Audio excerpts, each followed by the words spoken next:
بسم اللہ الرحمن الرحیم۔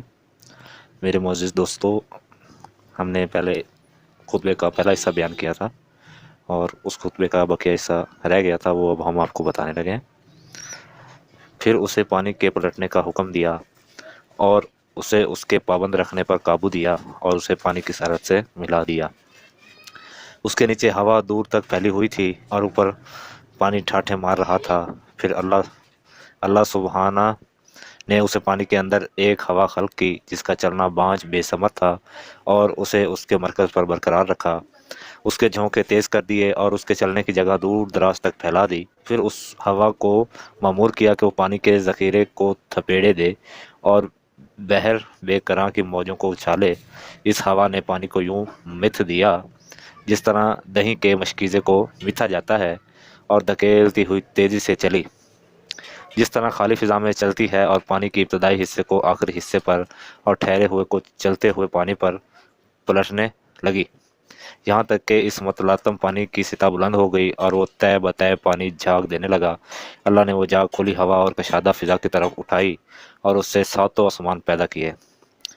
نیچے والے آسمان کو رکی ہوئی موج کی طرح بنایا اور اوپر والے آسمان کو محفوظ چھت بلند عمارت کی صورت میں اس طرح قائم کیا کہ نہ ستونوں کے سہارے کی حاجت تھی نہ بندروں سے جوڑنے کی ضرورت۔ پھر اس کو ستاروں کی سائی تج اور روشن تاروں کی چمک دمک سے آراستہ کیا اور ان میں سپاش چراغ رجمگاتا چاند رما کیا جو گھومنے والے فلک، چلتی پھرتی چھت، جنبش کھانے والی لوح میں ہے۔ پھر خداوند عالم نے بلند آسمانوں کے درمیان شگاف پیدا کیے اور ان کی وسیعتوں کو طرح طرح کے فرشتوں سے بھر دیا۔ کچھ ان میں سربجود ہیں جو رکوع نہیں کرتے، کچھ رکوع میں ہیں جو سیدھے نہیں ہوتے، کچھ صفے باندھے ہوئے ہیں جو اپنی جگہ نہیں جوڑتے، اور کچھ پاکیزگی بیان کر رہے ہیں جو اکتاتے نہیں۔ نہ ان کی آنکھوں میں نیند آتی ہے، نہ ان کی عقل میں بھول چوک پیدا ہوتی ہے، نہ ان کے بندنوں میں سستی و کاہلی آتی ہے، نہ ان پر انسان کی غفلت تعریف ہوتی ہے۔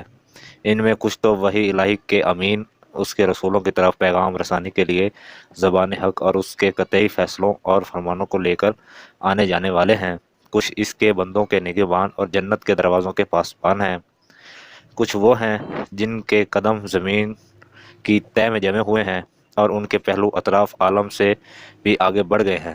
ان کے شانے عرش کے پایوں سے میل کھاتے ہیں، عرش کے سامنے ان کی آنکھیں جھکی ہوئی ہیں اور اس کے نیچے اپنے پروں سے لپٹے ہوئے ہیں، اور ان میں دوسری مخلوق میں عزت کے حجاب اور قدرت کے سرا پردے حائل ہیں۔ وہ شکل و صورت کے ساتھ اپنے رب کا تصور نہیں کرتے، نہ اس پر مخلوق کی صفتیں طاری کرتے ہیں، نہ اسے محل و مکان میں گرا ہوا سمجھتے ہیں، نہ اشباہ و نظائر سے اس کی طرف اشارہ کرتے ہیں۔